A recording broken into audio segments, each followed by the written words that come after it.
ये 3 अपराधी थे या यही बाहुबली है? हाँ, बाहुबली जितने भी हैं वो सब और कोई माफिया नहीं है? और माफिया होंगे वो सब निकाल के ढूंढ के खत्म किए जाएंगे।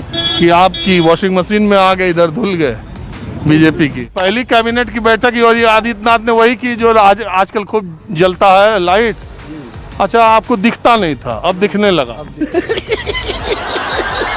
तो चलिए शुरू करते हैं। नमस्कार दोस्तों, स्वागत है आप सभी का एक बार फिर से हमारे यूट्यूब चैनल इकोफ्लिक्स पर। दोस्तों, आज का वीडियो बहुत ही मजेदार होने वाला है, जहां एक रिपोर्टर ने ऐसी अंधभक्तों की क्लास ली है कि वीडियो देखकर आपको मजा ही आ जाएगा। इनकी व्हाट्सएप की यूनिवर्सिटी डिग्री हवा हो गई। जो समझते थे कि उनका ज्ञान कभी फेल नहीं होगा, उनके सिलेबस में आज रियलिटी का फुल चैप्टर ऐड हो गया। तो चलिए बिना देर किए हुए वीडियो को स्टार्ट करते हैं। कोशिश करेंगे, बताएंगे। मैं यही कह रहा हूँ योगी आदित्यनाथ की सरकार के काम के बारे में। अगर आपको मैं पूछूं कि लखनऊ में उनकी सरकार ने क्या किया तो आप क्या कहेंगे? लखनऊ नहीं, योगी सरकार ने पूरे उत्तर प्रदेश में वो लखनऊ में नहीं है ना कोई?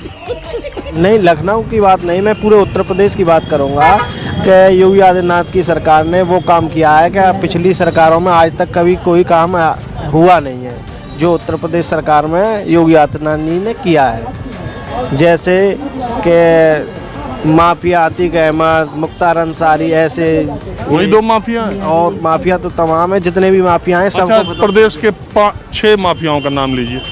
अभी मजा आएगा ना भिड़ो। तमाम जो भी माफिया हैं नहीं, केवल आप 6 ना माफिया का नाम लीजिए। टॉप जो 6 माफिया आप सुनते आए हैं उत्तर प्रदेश के। 6 के मालूम, 6 का तो नाम नहीं मुझे मालूम है। बस 3 का है? हाँ, ये 3 माफिया तो है ही। कौन कौन?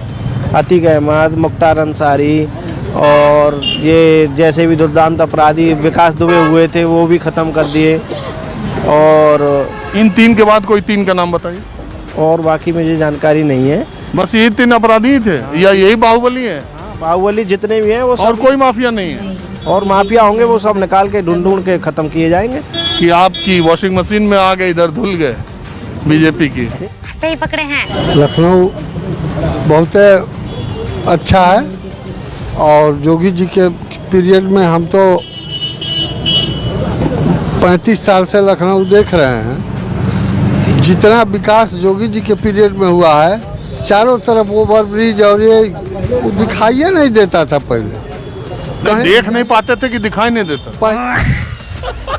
अरे जाम इतना लगता था, कहीं ओवरब्रिज दिखाई नहीं देता था। यहाँ से हजरतगंज से गोमती नगर तक मुझे आप एक सड़क, एक पुल बता दीजिए जो योगी आदित्यनाथ की सरकार में बना है। यहाँ से गोमती नगर या चिन्हट तक? यहाँ से जितना मैं पूछा उसी का जवाब दीजिए। हजरतगंज से गोमती नगर से लेके चिन्हट तक और यहाँ से लेके एयरपोर्ट तक एक फ्लाईओवर आप बता दीजिए जो योगी आदित्यनाथ की 5 साल की सरकार में बना है। ईमानदारी बताइए। पता नहीं। नहीं ऐसा समय पूरा सोचने का नहीं, पूरा ऐसा है कि देखिए जो ऑलरेडी पहले से बना हुआ। अरे हमारा सवाल सीधा है। हजरतगंज में हम बैठे हैं, गोमती नगर होते हुए चिन्हट तक, फैजाबाद रोड तक और यहाँ से लेके एयरपोर्ट तक एक फ्लाईओवर, एक सड़क आप बता दीजिए। हजरतगंज से लेकर के और वो राजेंद्र नगर तक जो ओवरफ्लाई बना है, पहले तो नहीं दिखाई देता था। 2 साल 3 साल पहले। हमारे सवाल का कोई नहीं बना है ना, सीधे ये बोलिए। अब सुनिए दूसरा सवाल। हजरतगंज से लेके गोमती नगर तक, चिन्हट पुल तक और हजरतगंज से लेके एयरपोर्ट तक एक बिल्डिंग बता दीजिए जो योगी आदित्यनाथ में बनी हो, जो बड़ी हो। ये लोक भवन जो बना, ये जो बना है मुख्यमंत्री कार्यालय, ये बताइए। ये जेपी सचिवालय बना है, नई वाला सचिवालय जो बना है वो किस पीरियड में बना? इससे पहले तो नहीं दिखाई देता था। अरे क्या करूं मैं इसका? अरे वो तो अखिलेश यादव ने बनवाया था। पहली कैबिनेट की बैठक जब योगी आदित्यनाथ करने आए थे ना, मैं वहीं खड़ा था। पहली कैबिनेट की बैठक योगी आदित्यनाथ ने वही की जो आजकल खूब जलता है लाइट। अच्छा, आपको दिखता नहीं था, अब दिखने लगा।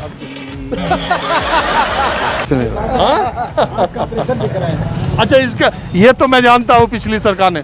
और कोई बिल्डिंग लखनऊ में बनी हो सरकारी 5 साल में तो बताइए। बहुत कुछ बना है। एक बताइए, एक। क्या क्या बताएं? एक बता दीजिए, एक बिल्डिंग। पूरा लखनऊ मैं जानता हूँ, आप बता देंगे मैं मान लूंगा। क्या क्या आप जानना चाहते हैं? चलिए मैं समझ गया। अच्छा, और दूसरा बताइए कि योगी आदित्यनाथ की सरकार ने किस क्षेत्र में क्या अच्छा किया? Good question. योगी आदित्यनाथ की सरकार में लॉ एंड ऑर्डर बिल्कुल दुरुस्त है और आधे रात को औरतें निर्द्वंद होकर घर से बाहर निकलती हैं और उनको कहीं ये भय नहीं है कि अगर हम बाहर जाएंगे तो मेरे साथ कुछ अनहोनी हो सकती है। दूसरा, दूसरी बात कि गुंडा बदमाश अपना जमानत तोड़वा जेल में घुस रहे हैं, कोई जो है बाहर रहना नहीं चाहता। तीसरा ये है कि आज के डेट में पूरा प्रदेश मोदी को दोबारा, योगी को दोबारा मुख्यमंत्री के रूप में देखना चाहता है। अरे तू जा रही माहौल भाजपा में है, योगी में है, मोदी में है। किस वजह से? राष्ट्रवादी है, सरकार है, विचारधारा है अपनी, और चीज़ों को उसने हर तरह से कंट्रोल किया, विकास के पथ में अग्रसर है। हर क्षेत्र को, जिन क्षेत्रों में पैरालाइज हो गया था, जहां हम लोग सोचते नहीं थे, वो कोई ऐसा सेक्टर नहीं है जिस सेक्टर में काम ना हो रहा हो। हम लोगों ने 10 साल की यूपीए सरकार भी देखी जिसमें मंत्रालय सुस्त पड़े रहते थे, कहीं कोई काम नहीं तो फाइल नहीं। अभी मैं योगी सरकार की बात कर रहा हूँ, यूपी की। योगी मतलब है तो वही ना, रिफ्लेक्शन तो वही आएगा ना भाजपा में का। जब केंद्र से बाहर बहेगी तो यहाँ आएगी ना, डबल इंजन सरकार है। तो डबल इंजन सरकार जो कही जाती है उसका सही में आप देखिए, शहरी इलाके में बीजेपी की पकड़ जैसी थी वैसी है या और मजबूत हुई है? भाई हम लोग के लिए तो है ही है। हम लोग के लिए मतलब जो मतदाताओं के लिए है ही है। नहीं, मतदाता तो सब है, आप हमको कह रहे हैं। नहीं, हम मतलब मतदाता ही कहने का मतलब है मेरा। मतलब है मिडिल क्लास के लिए तो कुछ और ही समझ रहा था। मध्यम वर्गीय का मतलब वंचित वर्ग। मिडिल क्लास के लिए ठीक है, मिडिल क्लास के लिए ठीक है, लेकिन थोड़ा सा महंगाई का एक मुद्दा ज़रूर है और इस मुद्दे को जो अपोजिट पार्टीज़ हैं उनको उठाना चाहिए।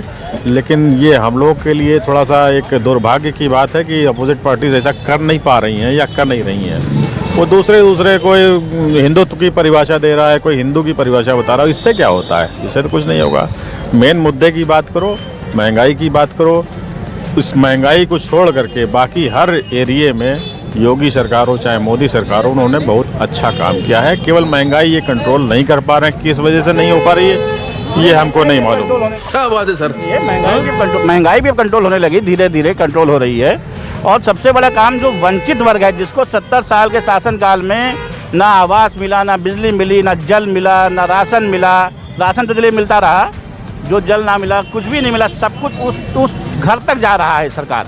जो सरकार का उद्देश्य होना चाहिए, जो पंडित दीनदयाल उपाध्याय जी का सोच थी, उसके आधार पर काम कर रही है। बेसिकली ये जो है, जो निचला वर्ग है उसको बहुत ज़्यादा फायदा हुआ है इस गवर्नमेंट के आने से या मोदी गवर्नमेंट के आने से। कैसे कैसे? लेकिन आपको लगता है कि वो शौचालय मिलने पर, राशन मिलने पर वो वोट भी करेंगे या अंत में वोट तो जाति धर्म इसका नहीं? देखिए, विकास पे भी वोट होगा और ये विकास है, ये अन्न देना। ऑब्वियसली विकास की कैटेगरी में ही आएगा। क्या बात कर रहे हैं? विकास तो मेन होता है कि शौचालय मिल गया, किसी को आवास मिल गया, किसी के खाते में पैसे पहुंच रहे हैं, ठीक है, किसी को किसी और प्रकार की स्कॉलरशिप मिल रही है, लड़कियों को शादी के लिए पैसा दिया जा रहा है, खास करके निचले तबके में। तो वो तो इस पे वोट देंगे ही देंगे, लेकिन इसके साथ साथ धर्म और जाति पे भी वोट चलेगा ही चलेगा। नहीं, काम धंधे पूरी तरह से ठप नहीं हुए हैं, लेकिन काम धंधे कुछ लिमिटेड लोग ही कर रहे हैं, उससे आम जनता को ज़्यादा फायदा नहीं हो रहा है। लेकिन विकास का कार्य जो हुआ है प्रदेश में या देश में, वो बहुत ही अच्छी हुआ है। क्योंकि अगर आप रोडों को देख लीजिए तो रोड का विकास अभी इसके पहले नहीं था। अब आप कहीं पे अगर 2 घंटे में पहुंच जाते हैं तो पहले वहां पहुंचने में 6 घंटे लगते थे। अच्छा, तो ये मैनेजमेंट, विकास का कार्य, घर देना, वो सारी चीज़ें तो ठीक है, लेकिन जो ये मुफ्त राशन बांट रहे हैं इसका मिसयूज़ ज़्यादा हो रहा है, ज़रूरतमंदों को नहीं पहुंच रहा है। और जिसको पहुंच रहा है उसको 5-5 पैकेट पहुंच जा रहे हैं, वो 4 पैकेट मार्केट में बेचने पहुंच जा रहा है। तो इसका कंट्रोल कैसे होगा? पैसा उनके अकाउंट में जा रहा है जिनको ज़रूरत नहीं है, तो इसका भी तो कंट्रोल होना चाहिए। तो दोस्तों, आज का सच का पिटारा यही खत्म होता है। रिपोर्टर ने जो अंधभक्त की धूल साफ की है, उसमें हमने बस थोड़ा सा तड़का लगाया है। अगर आपको ये वीडियो पसंद आया हो तो वीडियो को लाइक करें, शेयर करें और हमारे चैनल को सब्सक्राइब कर लें, ताकि और भी आगे आने वाली ऐसी मजेदार वीडियो आप सभी से मिस बिल्कुल भी ना हो। तो चलिए फिर मिलेंगे कभी किसी और वीडियो में। तब तक के लिए धन्यवाद।